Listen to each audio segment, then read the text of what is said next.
မင်္ဂလာပါ။နက်ပြန်900သားသမီးများအတွက်တည့်ရတာဆောင်းရှောင်းများကိုစတင်ပြောကြားပေးပါတော့မယ်။တနင်္ဂနွေသားသမီးများအတွက်ယနေ့မှာတော့အလုံမှာစိတ်မပါပဲဖြစ်နေတတ်ပါတယ်။ပြည့်စစ်ပစ္စည်းများပြုပြင်ပြင်ဆင်ရတတ်ပါတယ်။လူမျိုးကြဘာသာကြားတွေရဲ့အကူအညီအထောက်ပံ့တွေရရှိပါလိမ့်မယ်။ငွေကန်းတော့ကောင်းနေပါတယ်။ကိုလက်ရရန်တာမျိုးတွေဖြစ်တတ်ပါတယ်။အခြေရေးမှာတော့အထင်မြင်လွဲစရာများနဲ့ကြုံတွေ့ရတတ်ပါတယ်။တင်လေးပါတဲ့ကဏ္ဍများအကျိုးပေးပြီးတော့ကံကောင်းတဲ့ရောင်တော့အစိမ်းရောင်နဲ့အနီရောင်ဖြစ်ပါတယ်။ရေတရားအနေနဲ့ကတော့မိမိရဖျားမှာပေါင်မုံ9ချက်ကတ်လို့ပူဇော်ပေးပါ။တနင်္လာသားသမီးများအတွက်ယနေ့မှာတော့အလုံနဲ့ပတ်သက်ပြီးတော့ရက်ဝဲရနေအဆက်တွေကောင်းများရရှိပါမယ်။အလုံနေရအထိုင်ခင်းနဲ့ပတ်သက်ပြီးတော့အထူးကောင်းမွန်တဲ့နေလေးဖြစ်ပါတယ်။လက်မှာထိခိုက်ဒဏ်ရာရတတ်ပါတယ်။အခြေရေးမှာတော့စိတ်လိုမကျစရာလေးတွေများနေတတ်ပါတယ်။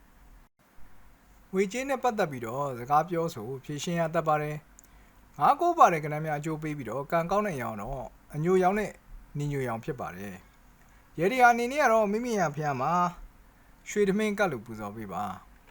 ။အင်္ဂါသားသမီးများအတွက်ယနေ့မှာတော့အလုတ်နေရာထိုင်ခင်းနဲ့ပတ်သက်ပြီးတော့စကားပြောဆိုဖြည့်ရှင်းရတတ်ပါတယ်။ငွေကတော့စီလိုအပေါက်ရှာပြီးတော့ထွက်နေတတ်ပါတယ်။အထက်လူကြီးအကြီးကဲများအတွက်စိတ်ညစ်ရတတ်ပါတယ်။ခေါင်းတချမ်းကိုက်တတ်ပါတယ်။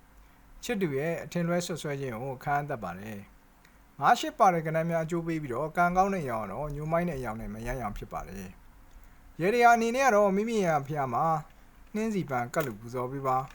။ဘုံတော်ဦးသားသမီးများအတွက်ယနေ့မှာတော့အလုံးမှာမျောလင့်မထားလောက်အောင်မြင်တိုးတက်မှုများနဲ့ကြုံတွေ့ရပါမယ်။ငွေကံကြေးကံလည်းအလွန်ကောင်းတဲ့နေ့လေးဖြစ်ပါတယ်။အဖက်ဖက်ကနေပြီးတော့ကံအခွင့်အလမ်းကောင်းနေပါတယ်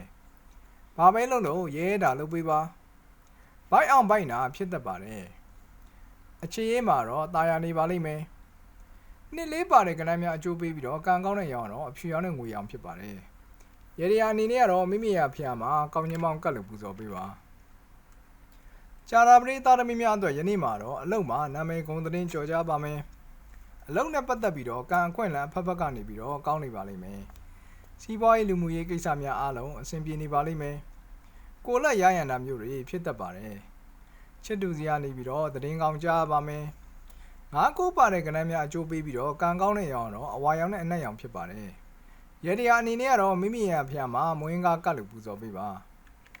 ။တောက်ကြသားသမီးများအတွက်ယနေ့မှာတော့အဖက်ဖက်ကနေပြီးတော့ကံအခွင့်အလမ်းအလွန်ကောင်းတဲ့နေ့လေးဖြစ်ပါတယ်။အာယုံကြောမျက်စိနဲ့ပတ်သက်ပြီးတော့ဝေဒနာခံစားတတ်ပါတယ်။အခြေရေးမှာတော့ကြည်နူးချမ်းမြေ့စရာများနဲ့ကြုံတွေ့ရတတ်ပါတယ်။အိမ်တော်ရေးမှာတော့အစင်မပြေမှုလေးတွေများနေတတ်ပါတယ်။ခေါင်းမူကောင်းကိုက်ဖြစ်တတ်ပါတယ်။38ပါတဲ့ကဏ္ဍများအကျိုးပေးပြီးတော့ကံကောင်းတဲ့ရောင်တော့အပြာရောင်ဖြစ်ပါတယ်။ရေဒီယာအနေနဲ့ကတော့မိမိရဖျားမှာကောင်းချင်းမောင်းကတ်လို့ပူဇော်ပေးပါ။စနေသားသမီးများအတွက်ယနေ့မှာတော့